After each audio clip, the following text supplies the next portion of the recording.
जय हिंद प्यारे बच्चों। आज हम देखेंगे कि सीबीएसई बोर्ड का एग्जाम आने वाला है, यानी 27 अप्रैल से स्टार्ट होगा। तो हम देखेंगे कि जो मैथ से क्वेश्चन है, जो मैं प्रीवियस ईयर का क्वेश्चन यहाँ पे सॉल्व कराऊंगा आपको, उसमें क्या किस तरह से क्वेश्चन बेसिकली पूछे जाते हैं और उसको किस तरह से आप हैंडल करेंगे, क्या सारा सॉल्यूशन होगा, ऑब्जेक्टिव टाइप होंगे या फिर क्या होगा। यानी आपको समझ जाइए कि पहली बार ऐसा एग्जाम कंडक्ट कराया जा रहा है सीबीएसई बोर्ड द्वारा, जिसमें क्या है कि टर्म 1 और टर्म 2 रखा गया है। 2021 में टर्म 1 और टर्म 2 स्टार्ट हुआ था। हालांकि 2021 में जो भी सीबीएसई के बच्चे थे वो क्या हो गए थे, सारे बोर्ड्स के बच्चे क्या हो गए थे, प्रमोट हो गए थे। तो ये जो एग्जाम है इसके नेचर के बारे में भी ये समझिए कि ये पहली बार है, पहली बार टर्म 1 और टर्म 2 का एग्जाम कंडक्ट हो रहा है। पिछले 2021 था जो हमारा साल था, बहुत ही बैड था। इस वजह से बच्चे क्या हो गए, कोविड की वजह से सारे बच्चों को प्रमोट कर दिया गया था। हालांकि अब क्या है, पेपर होगा, रिटेन में होगा और टर्म 1 और टर्म 2 का एग्जाम होगा। यानी टर्म 2 का एग्जाम इस समय चल रहा है जो 30 और 70 के बेस पे आधारित है। यानी जो टर्म 1 एग्जाम था उसमें 30% वेटेज मिलेगा और टर्म 2 जो एग्जाम था इसमें 70% मार्क्स समझ जाइए आपको मार्क्स पूरे डिसाइड करेंगे। यानी ये 70% वेटेज के साथ है टर्म 2। तो हम देखेंगे कि इसमें पहला किस तरह से क्वेश्चन पूछे जाते हैं, क्या क्वेश्चन होते हैं मैथमेटिक्स के, कैसे सॉल्व करेंगे, क्या क्या चैप्टर्स हैं, इन सभी बातों को हम आज डिस्कस करेंगे। ठीक है, तो पहला क्वेश्चन है the value of k for which the quadratic equation 2x square plus kx plus 2 equal to 0 has equal roots is A. Option A क्या है 4, बी क्या है प्लस माइनस 4, सी क्या है माइनस 4, डी क्या है 0। ठीक है, तो हम यहाँ पे देखेंगे कि ये हैज इक्वल रूट्स का मतलब क्या होता है। इक्वल रूट्स का मतलब ये हुआ कि इस क्वाड्रेटिक इक्वेशन में जो इसके रूट होंगे, यानी x की जो क्वाड्रेटिक इक्वेशन में कितने रूट होंगे, यानी x के जो हाईएस्ट पावर होता है उतने रूट होंगे। यानी यहाँ पे x के पावर कितना है 2 है, तो इसके 2 रूट होंगे और वो दोनों रूट्स क्या है इक्वल है। ये क्वेश्चन कह रहा है। तो ये कह रहा है कि यहाँ पे k की वैल्यू क्या होगी। अब k की वैल्यू बताएं जिससे कि इसके रूट्स इक्वल है। ठीक है, तो हम क्या करेंगे, डिस्क्रिमिनेंट इक्वल टू 0 देखेंगे। डिस्क्रिमिनेंट क्या होता है, ये डिस्क्रिमिनेंट होता क्या है ये सबसे पहले जानेंगे। डिस्क्रिमिनेंट बेसिकली कुछ और नहीं बल्कि नेचर ऑफ रूट्स। ये रूट्स के नेचर को बताता है कि रूट इमेजिनरी है कि रियल सॉल्यूशन रखता है, नहीं रियल रूट्स हैं कि इमेजिनरी हैं कि इक्वल रूट्स हैं, यानी इनके बारे में बताता है, यानी नेचर ऑफ रूट्स के बारे में बताता है। ठीक है, तो हम डिस्क्रिमिनेंट जब रूट्स क्या जब इसके रूट्स इक्वल होते हैं तो डिस्क्रिमिनेंट क्या होता है 0 होता है। तो डिस्क्रिमिनेंट का जो फार्मूला होता है d बराबर क्या होता है b स्क्वायर माइनस 4ac। ठीक है, डिस्क्रिमिनेंट का ये फार्मूला है। ठीक है, अब देखिए जैसे डिस्क्रिमिनेंट d बराबर क्या हो गया b स्क्वायर माइनस 4ac। ठीक है, अब यहाँ पे कंपैरिजन करेंगे, स्टैंडर्ड इक्वेशन लिखेंगे। ठीक है, सबसे पहले स्टैंडर्ड इक्वेशन से कंपैरिजन करेंगे। आप देखिए 2x square plus kx plus 2 equal to 0 और स्टैंडर्ड इक्वेशन क्या होता है, ठीक है, bx plus c equal to 0। आप इन दोनों इक्वेशन को देख रहे हैं ना, यहाँ से कंपैरिजन करेंगे तो x स्क्वायर का कोएफिशिएंट क्या है और यहाँ पे x स्क्वायर का कोएफिशिएंट क्या है a है। तो a की वैल्यू क्या आ जाएगी, a की वैल्यू आ जाएगी 2। ठीक है, और यहाँ पे देखिए x का कोएफिशिएंट क्या है b और यहाँ पे क्या है k है, तो यानी b बराबर क्या हो गया k। ठीक, अब देखिए क्या है c की जगह पे यानी कांस्टेंट टर्म है यहाँ पे, तो यहाँ पे कांस्टेंट टर्म क्या है 2, तो c बराबर क्या हो जाएगा 2। ठीक, अब यहाँ पे देखिए ये d बराबर क्या लिखा मैंने b स्क्वायर माइनस 4ac। ठीक है, b स्क्वायर बराबर माइनस 4ac। ठीक है, यानी b d इक्वल टू क्या लिखा है मैंने d equal to b square minus 4ac। अब वहां पे a b c की वैल्यू हमको फाइंड हो गई, अब यहाँ पे रख लेते हैं सिंपली। लेकिन यहाँ पे कंडीशन है रूट इक्वल है, तो डिस्क्रिमिनेंट क्या हो जाएंगे 0, यानी d की वैल्यू ये जो है यहाँ पे रख दीजिए इस वाले में b square minus 4ac equal to 0।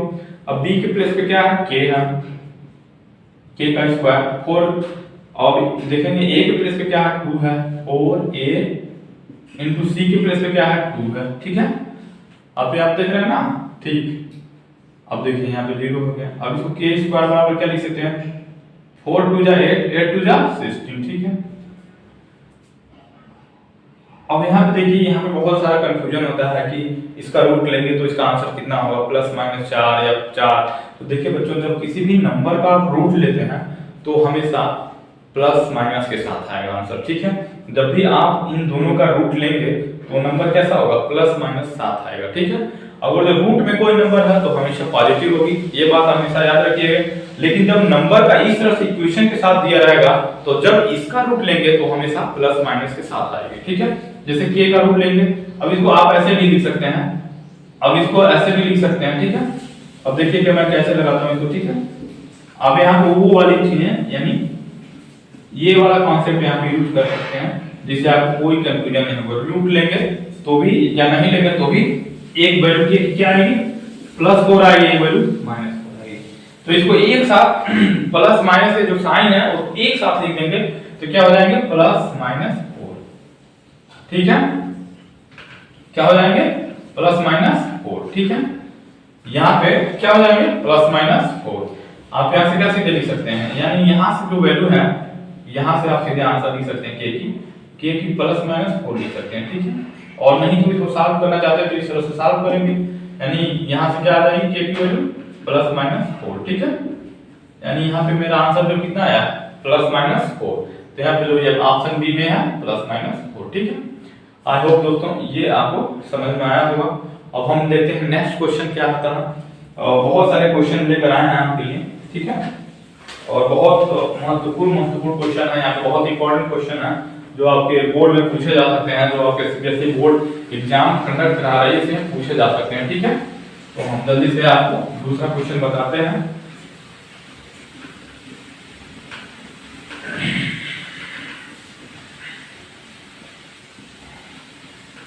दूसरा क्वेश्चन भी हम देखिए, दूसरा क्वेश्चन क्या है, द डिस्टेंस, ये वाला क्वेश्चन आपको नहीं पूछा जा रहा है एग्जाम में।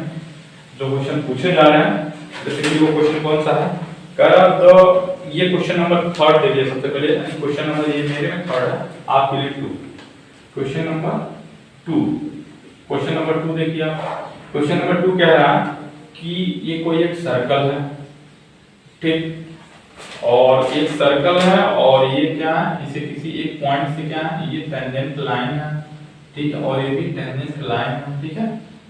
और ये पॉइंट क्या है, P है, और ये 90 डिग्री बनाते हैं, ठीक है।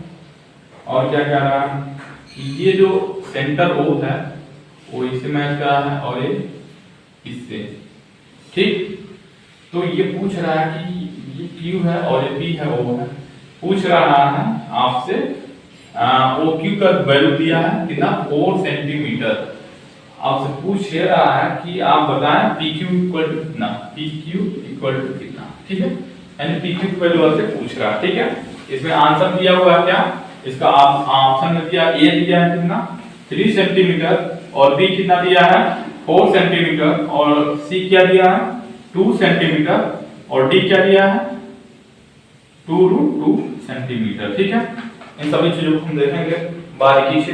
देखिए जो 2 टेंजेंट लाइन है, एक पॉइंट से 2 टेंजेंट लाइन है, तो हमेशा ये क्या होंगी, आपस में इक्वल होंगी। ये कांसेप्ट हमेशा याद रखिएगा। अब ये देखिए ये क्या होगा, ये भी 90 है, और ये जब 2 एक ही पॉइंट से 2 टेंजेंट लाइन होंगी तो और सेंटर से मिलाने वाली लाइन क्या होगी, इन दोनों को क्या होगी, ये जो ट्रायंगल देख रहे हैं, यानी O या OQP, और ये अगर मान लीजिए यहाँ पे M है तो OMP, इन दोनों को क्या करेगी, बराबर डिवाइड करेगी, ठीक है। अब ये देखिए यहाँ पे क्या होगा, ये जब ये लाइन जो है इन दोनों ट्रायंगलों को क्या कर रही है, इक्वली डिवाइड कर रही है, यानी ये 45 डिग्री। अब देख रहे हैं ये 90 डिग्री है, ये टेंजेंट किसी भी पॉइंट पे क्या होता है, टेंजेंट लाइन जो होती है अगर रेडियस उस पे होता है तो क्या होती है, 90 डिग्री का एंगल बनाती है, ठीक है। तो ये 45 है और ये 90 है, तो ये कितना हो जाएगा, ऑटोमेटिक 45, ठीक है। ऑटोमेटिक कितना हो जाएगा, 45 हो जाएगा। अब देखिए आपसे पूछ क्या रहा है, PQ की वैल्यू पूछ रही है, PQ की वैल्यू पूछी है और OQ की वैल्यू दी, यानी इसकी रेडियस दी हुई है 4 सेंटीमीटर, ठीक है। रेडियस कितना दिया होगा, 4 सेंटीमीटर, और हमसे पूछ क्या रहा है, PQ की वैल्यू। तो आप हमेशा ध्यान रखिए कि यहाँ से जहाँ से 90 अंश हमारा फॉर्म होता है, यानी राइट एंगल ट्रायंगल आपको दिख रहा है, तो जैसे ही राइट एंगल ट्रायंगल आपको दिखा वैसे ही क्या करेंगे आप, कोई ना कोई साइन का या जो भी ट्रिगोनोमेट्रिक रेशियो होते हैं उसका हम यूज करेंगे। तो देखते हैं यहाँ पे 45 डिग्री यहाँ पे एंगल बन रहा है और इसके क्या हो जाएगा, यहाँ से एंगल अगर ले रहे हैं तो ये हमेशा क्या होगा, ये होगा परपेंडिकुलर और इसके लिए ये क्या हो जाएगा, ये एंगल देख रहे हैं ना, ये हो जाएगा हाइपोटेनस और ये हो जाएगा परपेंडिकुलर और ये हो जाएगा, इसके लिए क्या हो जाएगा, सॉरी ये हो जाएगा हाइपोटेनस और ये हो जाएगा परपेंडिकुलर और ये हो जाएगा बेस, ठीक है, इसके रिस्पेक्ट में, ठीक है। अब हम देते हैं अगर ये एंगल ले रहे हैं तो इसके लिए ये क्या लाइन है, बेस, और ये एंगल ले रहे हैं तो इसके लिए ये क्या हो जाएगा, परपेंडिकुलर हो जाएगा, ठीक है। और हम इसको परपेंडिकुलर कर दे रहे हैं क्योंकि हम इस एंगल से लेंगे, क्यों, क्योंकि tan थीटा इक्वल टू होता है क्या, p बाई b, ठीक है। tan थीटा क्या होता है, p बाई b, ठीक है। अब देखिए tan equal to tan theta के प्लेस पे क्या है 45 डिग्री, ठीक है। tan थीटा के प्लेस पे क्या है 45 डिग्री। अब tan थीटा का p बाई b यानी परपेंडिकुलर अपॉन बेस। सर ये दोनों एंगल 45 आइसोसेलेस एंगल भी हो सकता है। हाँ बिल्कुल। तो ये 4, अगर इसका रेडियस 4 मीटर है तो सर PQ अपने आप 4 हो जाएगा। कौन सा 4 हो जाएगा, ये सर O और Q 4 है, हाँ, रेडियस, तो PQ भी सर वो 4 हो जाएगा क्योंकि आइसोसेलेस एंगल बन रहा है, ऐसे हो सकता है सर। हाँ बिल्कुल हो जाएगा। लेकिन क्या करेंगे, वो जो मान लीजिए आपको उस समय आपको याद ना, हम ये देख रहे हैं कि 45 डिग्री बराबर क्या होता है, परपेंडिकुलर अपॉन बेस। तो इस रिस्पेक्ट में हम देखेंगे ये जो ये एंगल ले रहे हैं हम, यानी ये जो 45 डिग्री है इस एंगल से ले रहे हैं, तो यहाँ देखेंगे ये परपेंडिकुलर लाइन है, क्या है OQ, सॉरी ये क्या है QP है, ठीक है। QP के ऐसा में क्या परपेंडिकुलर यानी P, और ये देख रहे हैं बेस है, ठीक है B, तो B कितना जो है रेडियस बेस है, आप इसे R भी लिख सकते हैं, ठीक है, इसे क्या लिख सकते हैं R लिख सकते हैं क्योंकि सर्कल का रेडियस है वो। तो आप देखिए रेडियस कितना गिवन है 4 सेंटीमीटर, आप जानते हैं tan 45 डिग्री का वैल्यू कितना होता है 1, ठीक है। तो P बाई 4 यानी P बराबर क्या हो गया 4 सेंटीमीटर, ठीक है। वैसे भी एक थ्योरम होता है कि जब दो एंगल बराबर होते हैं, जब दो एंगल इक्वल होते हैं तो उनके इन फ्रंट में जो साइड होते हैं वो क्या होते हैं, इक्वल होते हैं। तो आप देखिए इनके इन फ्रंट में जो साइड है ये है और इनके इन फ्रंट में साइड ये है, तो ये 4 सेंटीमीटर तो ये भी ऑटोमेटिक 4 सेंटीमीटर है ना। तो ये कॉन्सेप्ट होता है। हालांकि आपको जो मान लीजिए उस दौर में आपको उस एग्जाम टाइम में आपको ये क्वेश्चन नहीं याद आता है, ये कॉन्सेप्ट नहीं याद आता है, तो आप ऐसे आसानी से लगा सकते हैं, ठीक है। आई होप दोस्तों ये आपको समझ में आएगा। तो आंसर कौन सा हो जाएगा 4 सेंटीमीटर, ठीक है। अब नेक्स्ट क्वेश्चन देखते हैं।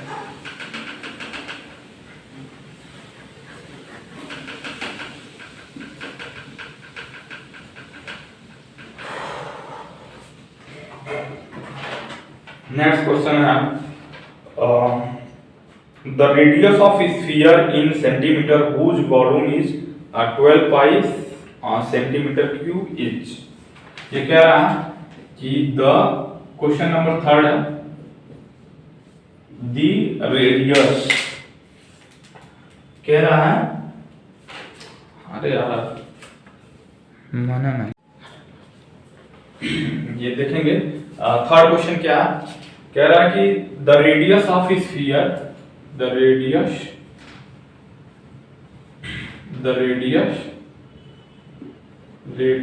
Of sphere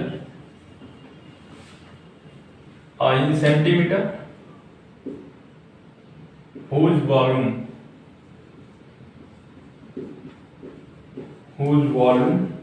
is 12 pi centimetre cube. और क्या रहा, the find the value of the radius of sphere whose volume is 12 centimetre cube is, यानी इसका रेडियस आपको बताना है। ऑप्शन में क्या गिवन है वो देख लीजिए।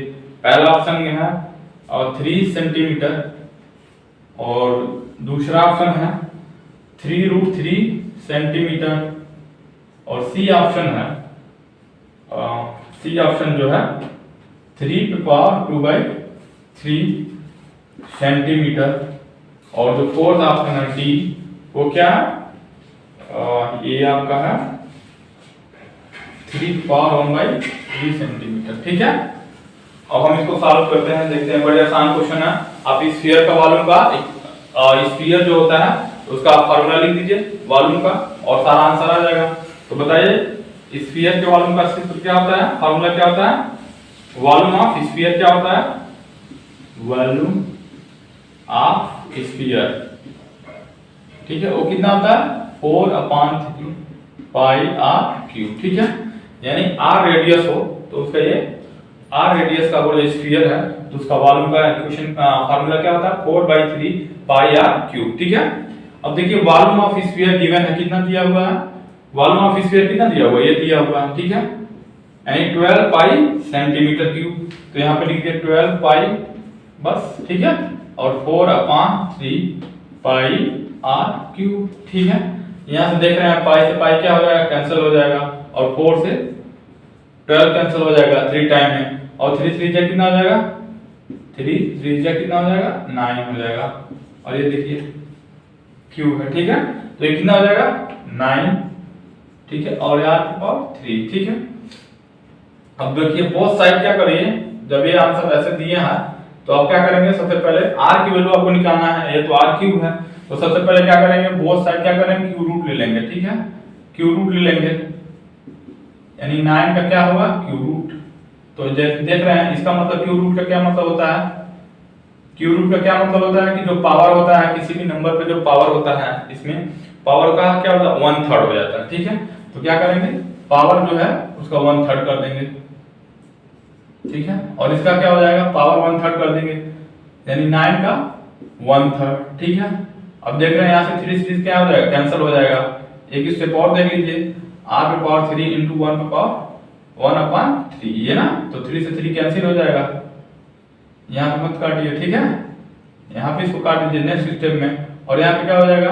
3 का स्क्वायर लिख दीजिए, और यहाँ पे क्या लिखिए? 1/3 लिख दीजिए। ठीक है, अब देखिए यहाँ से क्या हो जाएगा? r इक्वल टू क्या हो जाएगा? 3 पे पावर 2/3 सेंटीमीटर। ठीक है, ये सेंटीमीटर में आएगा। क्या हो जाएगा? r बराबर 3 पे पावर 2/3। तो इसमें देखिए ऑप्शन में कौन सा नंबर है? यानी सी नंबर देखिए ऑप्शन, ये हमारा राइट आंसर है। ठीक है, कोई कंफ्यूजन? क्या किया मैंने कि वॉल्यूम ऑफ स्फीयर लिख दिया। वॉल्यूम ऑफ स्फीयर क्या होता है? 4/3 पाई आर क्यूब। ठीक है, तो हमारा जो यहाँ पे वॉल्यूम दिया हुआ था 12 पाई, अब 12 पाई को बस आर की वैल्यू फाइंड करनी है, तो आप किसी तरह से आर की वैल्यू कैलकुलेट कर ही सकते हैं। ठीक है, कितना होता है? 3 पे पावर 2/3। ओके, अब नेक्स्ट क्वेश्चन देखेंगे, बहुत ही इंपॉर्टेंट क्वेश्चन है, जो अब चौथा क्वेश्चन जो है बहुत ही इंपॉर्टेंट है। हर बार ये क्वेश्चन पूछा जाता है एग्जाम में। इस टाइप के क्वेश्चन बहुत ट्रिकी होते हैं, और इसमें आप सिंगुलैरिटी और कॉन्ग्रुएंसी लगाते रह जाएंगे, लेकिन ये क्वेश्चन क्या होगा? सॉल्व नहीं होगा। ये बहुत आसान क्वेश्चन होता है, उसको हम यहाँ पे देखेंगे। ठीक है, तो वो जो फोर्थ क्वेश्चन है, क्वेश्चन नंबर 4, वो देखेंगे आप। क्वेश्चन नंबर 4 क्या कर रहा है? इन अ फिगर में देखेंगे आप। फिगर अभी मैं बना रहा हूँ आपको सामने। ठीक है, फिगर देखिए, in a figure DE parallel to किसके? BC। ठीक है, इफ क्या है? AD upon DB equal to कितना है? 3/2। एंड क्या क्या गिवन है पहले वो लिख दीजिए। AE बराबर कितना दिया हुआ है? AE equal to 2.7 centimetre. ठीक है, 2.7 सेंटीमीटर। देन फाइंड करना आपको, फाइंड EC इच। और ये फिगर देखिए क्या है? सबसे पहले यहाँ फिगर देख लीजिए क्या है फिगर। ठीक है, ये फिगर है D, और ये है E, और ये क्या है? A, और ये है B, और ये C। ठीक है, ओके। अब यहाँ पे देखिए ये जो हमारा गिवन फिगर है, यहाँ पे आप आराम से फिगर को पहले देख लीजिए। इसमें क्या क्या गिवन है पहले वो पुट अप कर दीजिए। ठीक है, जो सबसे पहले क्या गिवन है? AD AD को आप मान लीजिए कोई 3 और K है, जब भी रेशियो है उसको आप रिमूव करते हैं, यानी ये रेशियो में गिवन है AD क्या है, AD 3K मान लीजिए। रेशियो को जब आप ब्रेक करते हैं तो इसी तरह से लिखते हैं, कोई एक कोफिशिएंट लिख दे रहे हैं, ये 3/2 क्या है, फ्रैक्शनल वैल्यू है।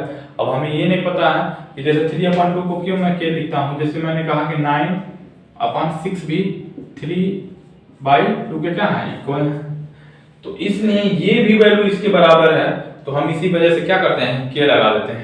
अब K के मल्टीपल यानी 3 के मल्टीपल में ही हमारा वैल्यू होगा, और BD जो है 2 है, तो 2 के मल्टीपल में ही कुछ भी हमारा वैल्यू होगा, जो भी होगा। अब K की वैल्यू हमें पता नहीं है, लेकिन ये कोई पॉजिटिव नंबर है या दोनों निगेटिव हो सकते हैं, ये कोई नंबर है, K इज एनी नंबर, ठीक है, एक्सेप्ट 0, ठीक है, 0 के अलावा ये कोई भी नंबर है, ठीक है।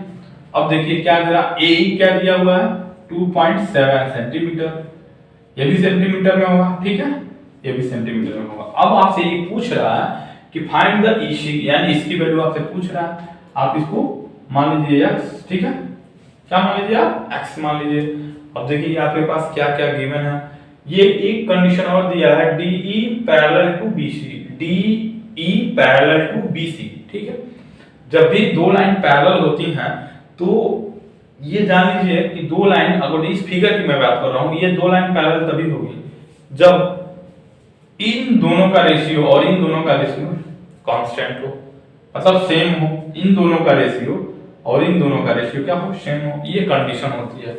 एक ट्रायंगल में ये दो लाइन पैरेलल है, इसका मीनिंग ये हुआ कि ये जो लाइन है, ये जो ट्रायंगल फॉर्म कर रहा है, ठीक है, इन दोनों लाइनों को एक निश्चित या एक सर्टेन रेशियो में डिवाइड करेगा, ठीक है, एक सर्टेन रेशियो में डिवाइड करेगा। तो हम उसी के लिए क्या करेंगे, काम करेंगे। अगर ये क्वेश्चन पैरेलल दिया हुआ है तो हमारे पास क्या, ये क्लू हमको मिल गया है कि ये जो दिया है BC पैरेलल है, तो ये रिप्लाई करेगा, क्या रिप्लाई करेगा कि AD अपान BD लिख दीजिए, इसको BD, या फिर ऐसे एक लाइन से DB लिख दीजिए, ठीक है, DB। अब देखिए, अब यहां से शुरू किया ना आप इसको, और फिर इसको शुरू कर दीजिए, AE अपान EC। अब देखिए AD अपान BD क्या है, AD है 3K और BD क्या है 2K, और AE क्या है 2.7 और EC क्या है x, EC की वैल्यू में फाइंड करनी है।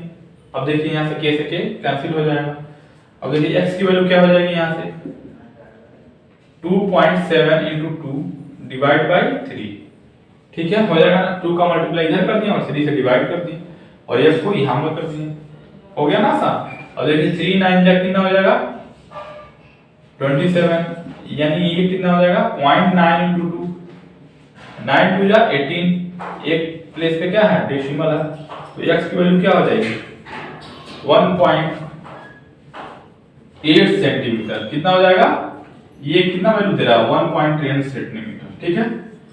यानी अब इन दोनों का रेशियो लेंगे क्या होगा, इसके बराबर आएगा, इन दोनों रेशियो के बराबर आएगा। जैसे देखिए अब फिर इन दोनों का रेशियो ले लीजिए 2.7 1.8, ठीक है, पॉइंट से पॉइंट हट जाएगा, क्योंकि जब 10 से मल्टीप्लाई करेंगे और नीचे और ऊपर, जैसे डिनोमिनेटर और नोमिनेटर में क्या करेंगे 10 से मल्टीप्लाई करेंगे तो क्या हो जाएगा, अपना डेसिमल रिमूव हो जाएगा और ये हो जाएगा 18।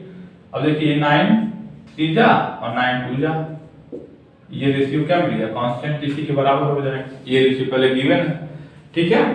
तो जब भी इस तरह से क्वेश्चन पैरेलल वाला हो और ट्रायंगल आपको देख रहे हैं, बहुत सारे बच्चे सोच रहे हैं कि इसमें सिमिलरिटी लगाने, बट इस ट्रायंगल की बात कर रहा है, ये साइड पूछ रहा है आपसे, ठीक है। तो इसमें सिमिलर ये क्या बना है, क्वाड्रिलेटरल बना रहा है ना, आप इसको देख रहे हैं ना, ये ट्रायंगल नहीं फॉर्म कर रहा, ट्रायंगल ये होते हैं, सिमिलरिटी इसमें लगा पाएंगे, सिमिलरिटी किसमें लगा पाएंगे, ABC एंड ADE में, ADE में, ठीक है। आप इसमें नहीं लगाता, क्वाड्रिलेटरल और एक ट्रायंगल में कोई सिमिलरिटी नहीं होती है। सिमिलरिटी का मतलब सेम उसी टाइप का दिखे और उसमें कुछ कंडीशन को फुलफिल करे, मैं वो आपको बता चुका हूं, अगर जो मेरा वीडियो देखे होते तो आपको ये कंफ्यूजन नहीं होती, ठीक है। अगर जो आप मेरा वीडियो नहीं देखे हैं तो जाएं सबसे पहले वो वीडियो देखें कि सिमिलरिटी और कॉन्ग्रुएंसी का क्या रूल होता है। मैं सारे को बहुत अच्छे तरीके से एक्सप्लेन कर रखा है। अगर आप उसको देखेंगे तो आपको ये सारे कंफ्यूजन क्या हो जाएंगे, बिल्कुल भी दूर हो जाएंगे। ओके, अब हम नेक्स्ट क्वेश्चन देखते हैं, क्वेश्चन नंबर 5। ठीक है, क्वेश्चन नंबर 5 देखिए, बहुत इंपॉर्टेंट क्वेश्चन लेकर आया हूं आपके लिए। ठीक है, क्वेश्चन नंबर 5 देखिए क्या कर रहा है, सिंपलेस्ट फॉर्म ऑफ दिस। ठीक है, ये क्वेश्चन और है जो आपके लिए बहुत इंपॉर्टेंट है। कौन सा, हाँ ये देखिए, कह रहा है if triangle AO B equal to 100 degree. ठीक है, 100 डिग्री। ठीक है, देन ये ABP इज इक्वल टू, ठीक है, APB इज इक्वल टू। ठीक है, ऑप्शन में क्या दिया है, फिगर आपको दिया होगा, अभी फिगर मैं आपको बना रहा हूं। ठीक है, B, ठीक है, B कितना दिया 40, C 60, D 80। ठीक है, अब देखिए फिगर कैसे बनाया होगा, ये फिगर है। ठीक है, यहाँ पे मान लीजिए सेंटर है। ठीक है, तो ये यहाँ पे ये पूरा गिवन हुआ फिगर ना।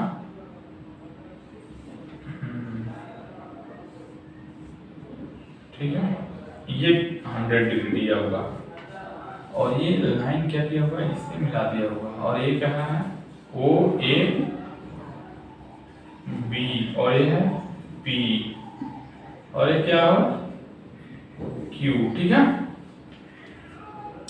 अब आपसे पूछ रहा है कि ABP क्या होगा। ठीक है, एंगल A यानी एंगल B की वैल्यू पूछ रहा है। किस ट्रायंगल में देखेंगे, ABP की वैल्यू, ABP की वैल्यू, यानी ये आपसे पूछ रहा है। ठीक है, इसको मान लीजिए x। ठीक है, सबसे पहले ये तो जानिए ये टेंजेंट लाइन है, ये P जो PBQ है एक टेंजेंट लाइन है। ठीक है, कौन सी लाइन है, टेंजेंट लाइन है। ठीक है, टेंजेंट लाइन क्या होती है, टेंजेंट लाइन ऐसी लाइन होती है जो सर्कल को किसी एक पॉइंट पे टच करते हुए पास करती हैं, किसी एक पॉइंट पे टच करके आगे बढ़ जाती हैं। ऐसा नहीं इसको इंटरसेक्ट भी नहीं करती हैं, केवल क्या करती है, एक पॉइंट पे टच कर देती हैं। और जैसे ही आप रेडियस से उस पॉइंट को मिलाते हैं तो ये जो टेंजेंट लाइन और रेडियस जहां परपेंडिकुलर होता है, यानी इस रेडियस को टच करता है, वो 90 डिग्री का एंगल बनाते हैं। एक आप थ्योरम भी होता है, हालांकि आप प्रूफ भी कर लिए होंगे। आप अगर प्रूफ नहीं कर पाए होंगे तो आप हमें कमेंट सेक्शन में बताइएगा कि सर इसका प्रूफ कैसे होता है, मैं आपको प्रूफ करके बताऊंगा। ठीक है, देखिए ये क्या होता है, सबसे पहले देखिए ये क्या है, रेडियस है, रेडियस ऑफ सर्कल। ये जो सर्कल है उसका क्या है, रेडियस है, कौन, OB, B है ना। तो ये जो OB है किस पे परपेंडिकुलर है, टेंजेंट लाइन पे। ठीक है, OB जो है यानी रेडियस जो है किस पे परपेंडिकुलर है, टेंजेंट लाइन PQ के। ठीक है, आप इसमें B नहीं लिखेंगे तो भी कोई दिक्कत नहीं है ना, PQ लिख दें। ठीक है, PQ पे क्या है, परपेंडिकुलर है। ओके, अब देखिए जब ये OB जो है PQ पे क्या है, परपेंडिकुलर है, तो इसका मतलब ये है कि ये 90 डिग्री का एंगल बना रहा है। कौन सा एंगल, 90 डिग्री का। कौन, जो OBP है, कितने डिग्री के, 90 डिग्री के। अब देखिए ये तो होता ही है, इतना तो आपको गिवन है। ये इन्फॉर्मेशन आप जितना आपको इन्फॉर्मेशन जानते हो वो पहले आप राइट कर दीजिए। ठीक है, ताकि आपको क्वेश्चन सॉल्व करने में इजी हो जाए, है ना। अब यहाँ पे देख रहे हैं कि एक ही सर्कल में क्या है, रेडियस है, दोनों क्या है, रेडियस है। जब साइड इक्वल होते हैं, क्या होते हैं, जब साइड इक्वल होते हैं तो क्या कॉन्सेप्ट निकल के आता है, उनके इन फ्रंट में जो एंगल होते हैं वो भी क्या होते हैं, इक्वल होते हैं। एंड इस साइड के इन फ्रंट में एंगल कौन बना रहा है, ये वाला, यानी इसके सामने ये एंगल और इसके सामने ये एंगल आपस में क्या होंगे, इक्वल होंगे। मैंने कहा x है, आपने कहा ठीक, x डिग्री बना रहा है। ठीक है, अब देखिए क्या होगा, ये जो ट्रायंगल बन रहा है, कौन सा ट्रायंगल बना रहा है, AOB। ट्रायंगल किसमें, AOB में। ठीक है, in triangle in triangle O A O B में, ठीक है, ए ओ बी में देखेंगे तो जो ये है वो 100 डिग्री दिया हुआ है। तो सबसे पहले क्या करते हैं, हम जानते हैं कि किसी भी ट्रायंगल के जो इंटीरियर एंगल का सम होता है वो 180 होता है, तो वो लिख देंगे सबसे पहले। तो जो एंगल ए और plus angle B equal to plus angle O equal to कितना होगा 180, ठीक है। अब एंगल ए की वैल्यू कितनी है x, ठीक है, अब x डिग्री है।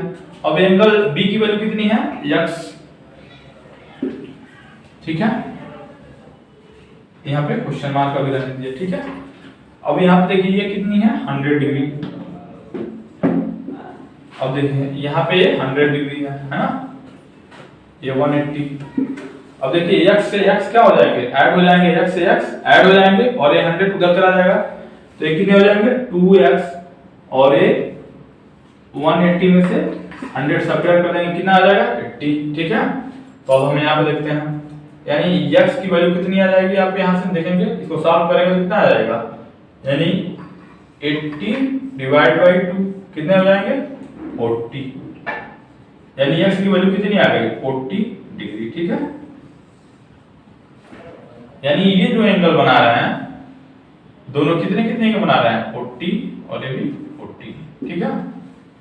अब x की वैल्यू आपको निकल के आ गई 40, ठीक। अब ये जान रहे हैं कि ये एंगल कितना है 90 डिग्री बना रहा है, दोनों मिलके कितना बनाएंगे 90 डिग्री, ठीक है। ये एक दूसरे के क्या है कॉम्प्लीमेंट है, एक दूसरे के क्या है कॉम्प्लीमेंट्री एंगल है, ठीक है। ये 40 है तो ये क्या होगा डेफिनेटली कितना हो जाएगा 50 हो जाएगा। कैसे, इसमें क्या ऐड करें तो 90 हो जाएगा, कॉम्प्लीमेंट्री एंगल का मतलब होता है दो एंगलों का सम कितना हो 90 होना चाहिए। तो देख रहे हैं कि ये हमारा 40 पहले से है और ये कितना हो जाएगा तो 90 हो जाएगा 50, ठीक है। तो हमारा जो ऑप्शन होगा वो 50 होगा। वो इस तरह से नहीं समझ में आया तो फिर से देखिए, कॉम्प्लीमेंट्री एंगल नहीं समझ में आ रहा तो ये देखिए, ये एंगल क्या है, ये तो एंगल पूरा 90 होगा ना, क्योंकि ये टेंजेंट लाइन है और ये रेडियस परपेंडिकुलर है, तो ये 90 डिग्री बना रहा है।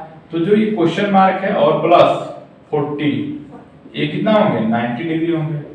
तो ये जो क्वेश्चन मार्क वाला हम देखेंगे सिंबल जो है इसको ऐसे रहने देते हैं और ये 40 सब्ट्रैक्ट कर देते हैं, तो कितना आ जाएगा 50, यानी क्वेश्चन मार्क वाला जो हमारा आ गया क्वेश्चन मार्क के प्लेस पे क्या आ गया 50, तो ये हमारा क्या हो जाएगा आंसर हो जाएगा, ठीक है।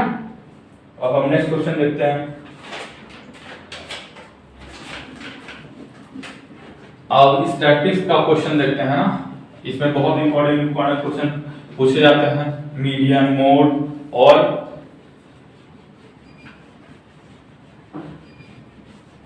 मीन, ये सारे क्वेश्चन क्या किए जाते हैं आपसे पूछे जाते हैं। कभी कभी एक ही क्वेश्चन देगा और आपसे सारा पूछ लेगा, मोड बताइए, मीन बताइए, मीडियन बताइए, और कभी कभी आपसे रेंज पूछ लेता है, बड़े रेयर केस में आपसे वो पूछेगा। जब भी रेंज आपसे पूछेगा तो 1 नंबर का क्वेश्चन पूछेगा, 1 नंबर का पूछेगा, ठीक है। लेकिन आपसे जब ये मीन और मोड मीडियन पूछेगा तो हमेशा आपसे लॉन्ग क्वेश्चन में पूछे जाएंगे, ठीक है। क्वेश्चन नंबर 6 वही है। तो क्वेश्चन नंबर 6 ये कह रहा है कि find the mode of the following distribution, ठीक है। यानी आपको क्या फाइंड करना है, मोड फाइंड करना है। क्या करना है, find the mode of following distribution.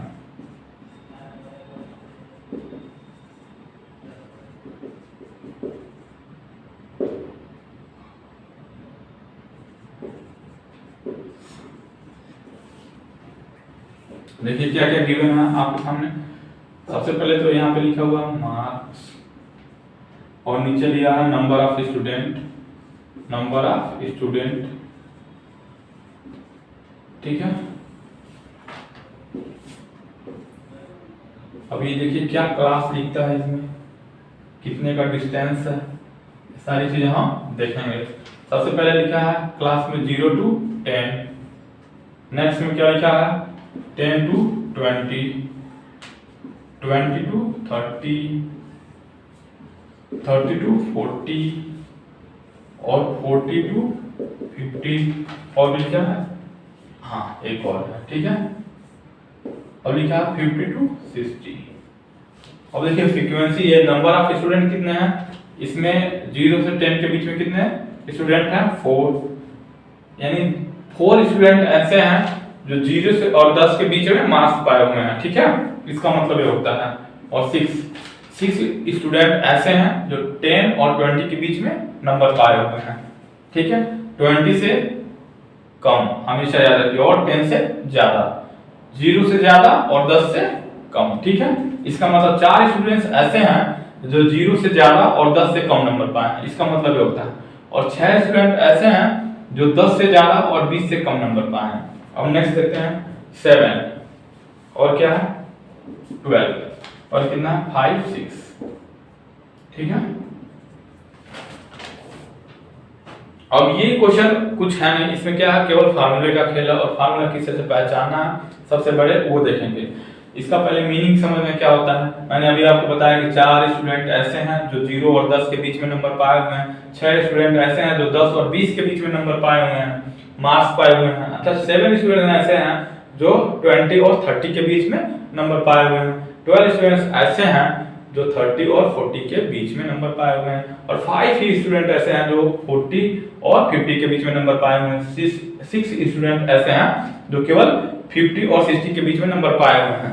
तो इसका मतलब क्या होता है कि ये जो नंबर ऑफ स्टूडेंट देख रहे हैं इसमें सबसे पहले देते हैं मोड, क्या मोड फाइंड करना है। तो मोड का फार्मूला सबसे पहले जानना जरूरी है कि मोड मींस होता क्या है, मोड कैसे निकालते हैं, मोड क्या फार्मूला सबसे पहले लिखेंगे और उसमें जो रिक्वायर होंगे मैं आपको सबसे पहले वो बताऊंगा। ठीक है, सबसे पहले फार्मूला देते हैं। सबसे पहले L होता है और उसके पहले क्या होता है F1 माइनस F0 और 2F1 F0 minus F1 F2, ठीक है, और इनटू H, ठीक है। ये क्या होता है मोड का फार्मूला होता है कि किसी भी अगर जो कोई भी ये टेबल दिया है जो डिस्ट्रीब्यूशन दिया हुआ है यहाँ पे मार्क्स और स्टूडेंट का दिया हुआ है, ऐसे अगर इसका मोड फाइंड करना हो तो इसी तरह से ये फार्मूला यूज करें। अब इसकी वैल्यू जानेंगे, इसकी मीनिंग क्या है। L मतलब lower limit of highest frequency, lower limit of highest frequency. अब देखिए फ्रीक्वेंसी का मतलब होता है कि एक ये फ्रीक्वेंसी से बोल सकते हैं नंबर ऑफ स्टूडेंट, यानी 4 लड़के ऐसे हैं जो इनके बीच में, यानी रिपीटेशन कर लीजिए, ठीक है, कितने ये 4 स्टूडेंट ऐसे हैं जो इनके बीच में नंबर पाए। 3 का कितने स्टूडेंट हैं 4, यानी इसको क्या कितने बार रिपीट किया गया 4 बार, ठीक है। तो इसको आप फ्रीक्वेंसी कह सकते हैं, ठीक है। अब हम देखेंगे कि जो सबसे हाईएस्ट नंबर ऑफ स्टूडेंट किसमें है जो नंबर पाए हुए हैं। देखेंगे कितना सबसे पहले ये देखेंगे कि कितने ये जो नंबर ऑफ स्टूडेंट्स हैं किस क्लास में सबसे ज्यादा स्टूडेंट हैं, किस क्लास में सबसे ज्यादा स्टूडेंट, इसे बोलते हैं क्लास, ठीक है। ये जो डिस्टेंस के साथ लिखा हुआ है देखेंगे कि किस क्लास में सबसे ज्यादा नंबर ऑफ स्टूडेंट पाए हुए हैं नंबर मार्क्स, ठीक है। तो देख रहे हैं इसमें देखें 4 स्टूडेंट्स हैं, 6 स्टूडेंट हैं, 7 स्टूडेंट, 12 और ये 5 और 6। तो हम देख रहे हैं कि सबसे ज्यादा ये 12 ही स्टूडेंट हैं जो 30 और 40 के बीच में नंबर पाए हुए हैं। तो हमारा क्या हो जाता है, ये हो जाता है F1, ठीक। और उसके जस्ट पहले क्या हो जाता है F0, ठीक। और उसके जस्ट बाद क्या हो जाता है F1 के F2। अब देखते हैं यहाँ पे L डिसाइड करना है। मैंने बोला कि L क्या होता है, L जो होता है lower limit of highest frequency. और हाईएस्ट फ्रीक्वेंसी जो F1 है देख रहे हैं उसमें क्या लोअर लिमिट है, ये होता है L, ठीक है। हमेशा ये जो भी मोड है मीन है और मीडियन है, ये क्या होता है कि आपको एक बीच की वैल्यू बताती है, बीच की वैल्यू ग्रुप डेटा की, ठीक है। ये ग्रुप डेटा की वैल्यू बताते हैं और इसमें सबसे ज्यादा अच्छा कौन होता है, मतलब इसमें आंकड़ों के अनुसार सबसे ज्यादा अच्छा डेटा कौन देता है तो मीन देता है। यानी इन सब में अगर देखा जाए तो डेविएशन सबसे ज्यादा कम किस में होता है, मीन में होता है। हालांकि मीडियन भी अच्छा होता है, उसके बाद से मोड भी अच्छा होता है, लेकिन सबसे इफिशियंसी यथार्थता की बात की जाए तो सबसे ज्यादा मीन का होता है। तो अब हम देखते हैं मोड की पूछ रहा है तो मोड के बारे में देखेंगे। अभी यहाँ पे देखते हैं L समझ गए, F0 समझ गए, F1 समझ गए, F2 समझ गए। अब क्या बचा H क्या होता है कि किस क्लास में कितना इक्वी डिस्टेंस होता है। सारे क्लास में देख रहे हैं कि किसका डिस्टेंस है 10 का, तो वो होता है H। क्या होता है, वो होता है H। एक क्लास में कितना डिफरेंस है 2 नंबरों के बीच में, देख रहे हैं वो 10 का डिफरेंस है, ठीक है। यानी हर एक क्लास में ये जो क्लास है उसमें कितना इक्वी डिस्टेंस है, वो सब कितना का है 10 का, ठीक है। अगर मैं आपसे इससे रेंज पूछूं तो आप रेंज कैसे बताएंगे,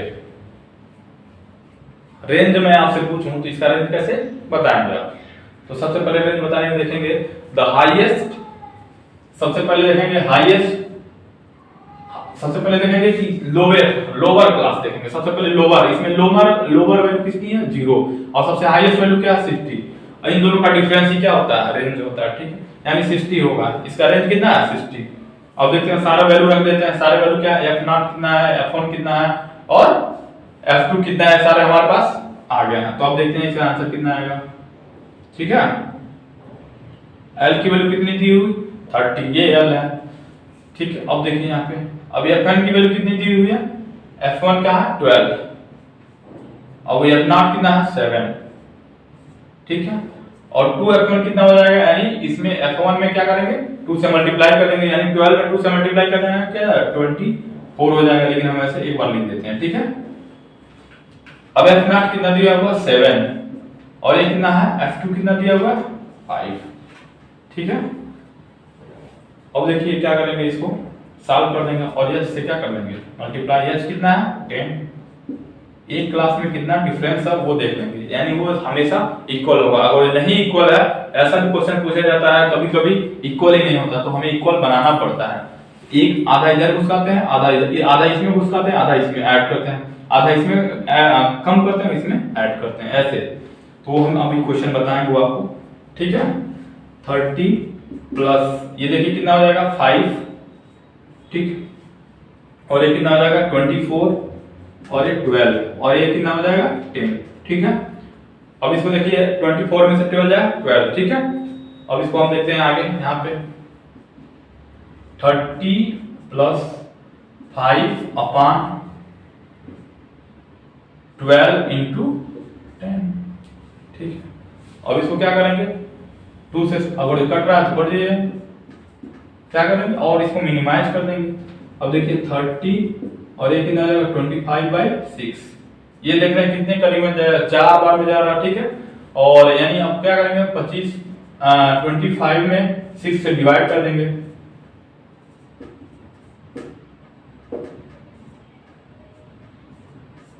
ठीक है। बस डेसिमल के 2 प्लेस तक आप काउंट करेंगे, इसको डेसिमल के 2 प्लेस तक ही वैलिड रखेंगे, ज्यादा जरूरत नहीं होती है, डेसिमल के 2 प्लेस तक ही सफिशिएंट है, ठीक है। तो कितना आ गया ये देखेंगे 30 प्लस 416, ठीक है, 4.16 आ गया। तो अब इसको हम क्या करेंगे 34.16 लिख देंगे, ठीक है। ये हमारा क्या हो जाएगा मोड हो जाएगा, मोड कितना निकल के आएगा, ठीक है 34.16, ठीक है। ये सबसे इंपॉर्टेंट क्वेश्चन था, आपके एग्जाम में पूछे जा सकते हैं। हालांकि बस ये डेटा सेम हो सकता है, डेटा क्या देगा सर एक क्वेश्चन है, हाँ सर अगर ये F1 हमको अगर सर 50 और 60 की क्लास में मिलेगा तो हम F2 को क्या लेंगे, तो उस समय इस क्लास में मिलेगा। हाँ अगर उस क्लास में हमको F1 मिलता है ओके, फ्रीक्वेंसी सबसे ज्यादा मिलती है, अच्छा तो अच्छा। F2 हम तब क्या ऐसा कभी आपको ये डिसाइड हाईएस्ट फ्रीक्वेंसी मतलब देखो कभी देगा ही नहीं, ऐसा क्वेश्चन आपके लिए बनाएगा ही नहीं। अगर वो ऐसा बनाएगा तो इसका F2 नहीं डिसाइड कर पाएंगे, ठीक है।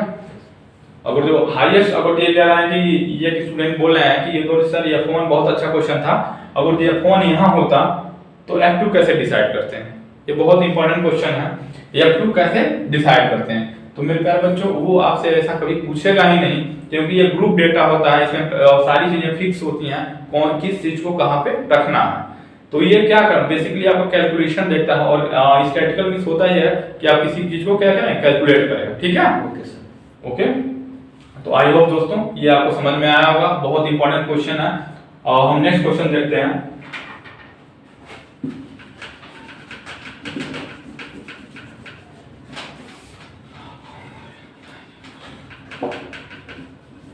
एक क्वाड्रेटिक इक्वेशन से क्वेश्चन है, जिसमें क्या करना है हमको क्वाड्रेटिक इक्वेशन फॉर्म करना है, रूट्स गिवन है, नेक्स्ट क्वेश्चन वही है, ठीक है। अब हम देखते हैं जो रूट्स वाले क्वेश्चन गिवन है, यानी वो मेरा क्वेश्चन नंबर 7 होगा। क्वेश्चन नंबर क्या है 7, कह रहा है कि find the quadratic polynomial the sum and product, एक sum and product of roots. Roots को क्या बोलते हैं? जीरोज भी बोलते हैं, जीरोज, ठीक है, जीरोज। ये कभी कभी मान लीजिए रूट्स ना देके जीरो दे दिया तो आपको कंफ्यूजन हो जाएगा, ठीक है। और जो रूट्स के बजाय आपको जीरो दे दिया तो आप समझ नहीं पाएंगे कि रूट है, रूट नहीं लिखा है तो क्या होगा। अब रूट नहीं लिख आपसे क्वेश्चन पूछ सकते हैं सम एंड प्रोडक्ट्स ऑफ जीरोज, क्या दिया होगा? आर।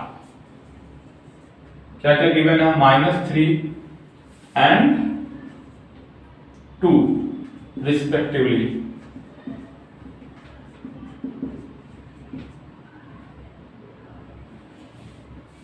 आपको फॉर्म करना है क्या? Quadratic equation. इससे आपको क्या करना है? आपको दिया है sum and product of roots and zeros are इतना इतना रिस्पेक्टिवली, तो आपको क्या करना है? Form the quadratic equation. Form करना है क्या? क्वाड्रेटिक इक्वेशन, ठीक है। क्वाड्रेटिक इक्वेशन आपको फॉर्म करना है, ठीक है। तो आप जानते हैं सबसे पहले मान लीजिए कि अल्फा बीटा उस क्वाड्रेटिक इक्वेशन में क्या है?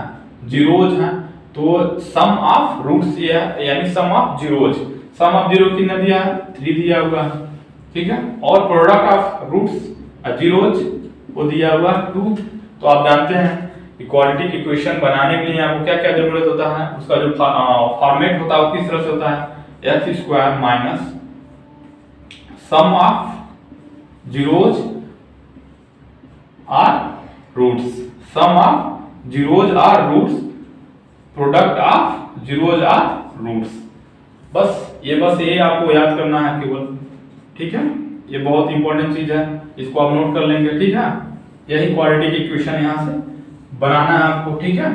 यानी आप क्वाड्रेटिक इक्वेशन जैसे ही आपको रूट्स पता है, रूट्स के सम पता है और प्रोडक्ट पता है, तो बस वैल्यू आप यहां पे रख देंगे, आपका आंसर हो जाएगा। देखिए हम क्या कर रहे हैं? x² वैसे रहने दें, sum of zeros, sum of zeros क्या है? -3 है, ठीक है। अब देखिए प्रोडक्ट ऑफ जीरोज, हम जीरोज बोल रहे हैं क्योंकि आपको ये जीरोज वाला जो वर्ड है आपको बिल्कुल नया लग रहा है और एग्जाम में बहुत ज्यादा रूट्स को मान लीजिए ना दिया तो आपको जीरोज दे देगा, तो आपको थोड़ा सा कंफ्यूजन हो जाएगा कि जीरोज क्या होते हैं, ठीक है। वो भी बेसिकली रूट्स ही होते हैं, ठीक है। यानी जीरोज इस क्यों कहा गया? यानी जीरोज इसको इस वजह से कहा जाता है कि जैसे ही क्वाड्रेटिक इक्वेशन में इसकी वैल्यू पुट अप करेंगे वो इक्वेशन आपको इक्वल हो जाएगा जीरो के, इस वजह से इसको क्या कहा गया? जीरो, ठीक है, ओके। अब देखिए प्रोडक्ट ऑफ रूट्स क्या है? 2 है। बस इसको माइनस और माइनस का क्या हो जाएगा? मल्टीप्लिकेशन हो जाएगा, तो हो जाएंगे प्लस। तो हमारा जो इक्वेशन आ गया क्या हो जाएगा? 3x + 2 = 0। ये हमारे क्वाड्रेटिक इक्वेशन है। ये क्वाड्रेटिक इक्वेशन क्या हो गया? फॉर्म हो गया x² + 3x + 2 = 0, ठीक है। ऐसे अभी इसमें और ज्यादा आपको क्वेश्चन पूछा जाएगा, रूट्स के नेचर कैसे हैं, ये सारी चीजें आपसे क्वेश्चन इसमें पूछे जाते हैं। अभी मैंने आपको पहले ही क्वेश्चन में बताया था कि मान लीजिए अगर रूट्स इक्वल होते हैं तो डिस्क्रिमिनेंट क्या होता है, रूट्स रियल होते हैं तो डिस्क्रिमिनेंट क्या होता है, रूट्स इमेजिनरी होते हैं तो क्या होता है, ये सारी चीजें मैं आपसे डिस्कस कर लिया हूं। अब हम ये इस क्वेश्चन को ऐसे ही सॉल्व करते हैं। बेसिकली इसमें आपको क्या लागू करना है? यही कि क्वाड्रेटिक इक्वेशन का फॉर्मेट क्या होता है रूट्स के रिस्पेक्ट में। ये रूट्स दिए रहेंगे तो ऐसे सॉल्व करेंगे। और जो मान लीजिए क्वेश्चन आपसे ये पूछे कि रूट्स और जो क्वाड्रेटिक इक्वेशन ये दे दिया, आपसे रूट पूछ लेगा, रूट दे देंगे तो आपसे क्वाड्रेटिक इक्वेशन पूछ लेगा। बस 2 ही क्वेश्चन इससे बनते हैं। कभी कभी आपके रूट से नेचर पूछ लेंगे, और जो बहुत ज्यादा वर्ड प्रॉब्लम देगा तो आपको क्या देगा कि एबीसी दे देगा वेरिएबल, यानी x² का कोएफिशिएंट एबीसी कर देगा और x का कोएफिशिएंट डी कर देगा और कोएफिशिएंट जो कांस्टेंट टर्म है वहां पे कुछ और लिख देगा और आपसे कह देगा कि रूट 0 है तो एबीसी में एक रिलेशन बताइए। तो वो सारे क्वेश्चन मैं आपको बताऊंगा। हालांकि मैं आपको प्रीवियस वीडियो में बता चुका हूं कि क्वाड्रेटिक इक्वेशन वाले सारे क्वेश्चन को बड़े अच्छे तरीके से जो एग्जाम में पूछे जाते हैं आपके, ओके। अब हम देखेंगे नेक्स्ट क्वेश्चन। हालांकि आपको प्रोबेबिलिटी जो चैप्टर था उसको रिमूव कर दिया गया है क्योंकि ये जो टर्म 2 में नहीं पूछे जाएंगे, उससे भी बहुत अच्छे अच्छे क्वेश्चन पूछे जाते थे, तो थोड़ा सा पेपर क्या हो जाता था, लेंथी हो जाता था। अब देखिए एक और बहुत छोटा सा क्वेश्चन है, कह रहा है कि ये फिल इन द ब्लैंक है, कह रहा all concentric circle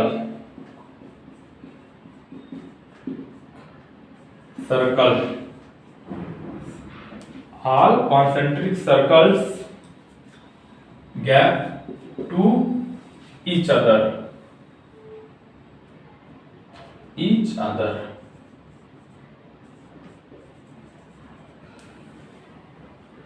All concentric circle क्या to each other, ठीक है। देख रहे हैं all concentric circle to each other। अब यहाँ पे आपको फिलअप करना है, एक ही वर्ड में फिलअप करना है, वो कैसे दिखते हैं। यानी ये पूछ रहा है कि all जो concentric circle हैं वो कैसे क्या होते हैं टू ईच अदर। जैसे कॉन्सेंट्रिक सर्कल का मतलब क्या होता है, सबसे पहले जाने कॉन्सेंट्रिक सर्कल होते क्या है। जैसे एक ही सेंटर हो और उसे बहुत सारे सर्कल ड्रा किए गए हो। जैसे एक सेंटर मान के एक सर्कल ये हो गया, फिर एक सर्कल ये हो गया, फिर एक सर्कल ये हो गया, ये सारे क्या है कॉन्सेंट्रिक सर्कल है। यानी उसका सेंटर क्या होगा, एक होगा और उसी सेंटर से बहुत सारे सर्कल ड्रा किए गए होंगे, ठीक है। तो यही कॉन्सेंट्रिक सर्कल होते हैं, ठीक है। अब बताइए कैसे दिख रहे हैं, ये सर्कल और ये सर्कल आपको सिमिलर दिख रहे हैं ना। तो यहाँ पे बस आपको लिखना था कि ये जो ऑल सर्कल है वो क्या दिख रहे हैं, सिमिलर दिख रहा है। तो all concentric circle similar to each other, क्या लिखना है यहाँ पे, सिमिलर टू ईच अदर। क्या लिखेंगे, similar to each other. All concentric circle similar to each other, यानी ये जो सर्कल है इस तरह से सारे सर्कल दिख रहे हैं आपको, ठीक है। इसी को बोलते हैं कॉन्सेंट्रिक सर्कल, ठीक है। यानी एक सेंटर होगा और उससे सर्कल ड्रा किए जाते हैं, उसी को सेंटर क्या करेंगे आप, एज्यूम करेंगे। ये सेंटर सारे सर्कल के लिए हैं और ये जो सारे सर्कल फॉर्म हो रहे हैं ये एक सिमिलर वे में दिख रहा है। ये छोटा है, ये बड़ा है, ये छोटा, ये बड़ा है, ये सबसे बड़ा है, हालांकि लेकिन ये क्या है, सेम दिख रहा है ना। और उसका सेंटर पॉइंट क्या है, एक ही है। इनका रेडियस ये है, मान लीजिए इनका रेडियस r है और इनका r1 मान लीजिए, बड़े वाली सर्कल का रेडियस r1 और इसको मान लीजिए r2 और इस सबसे छोटे वाले को मान लीजिए r3, ठीक है। तो जब ये देख रहे हैं इनका क्या है, ये सारे कॉन्सेंट्रिक है, इनका जो सेंटर है एक ही है, एक ही जगह क्या है, कॉन्सेंट्रेट है। तो इसी को बोलते हैं कॉन्सेंट्रिक सर्कल, ठीक है। तो इसको क्या बस लिखना था आपको, एक ही वर्ड लिखना था, similar to each other. Okay, I hope दोस्तों ये क्वेश्चन आपको बहुत हेल्पफुल करेगा एग्जाम में। आपका जो पूरा तैयारी हो चुका है मुझे पता है। बहुत सारे बच्चे मुझे कमेंट कर रहे थे कि सर कोई एक प्रैक्टिस सेट लेकर आइए जिसमें सर्कल का क्वेश्चन थोड़ा ज्यादा डालिएगा। हालांकि मैं आपको सर्कल का कम से कम 4 क्वेश्चन यहाँ पे आपको सॉल्व करके बताया हूँ। आई होप दोस्तों ये आपको समझ में आया होगा। जय हिंद, आप अच्छे से तैयारी करिए। Okay, all the best.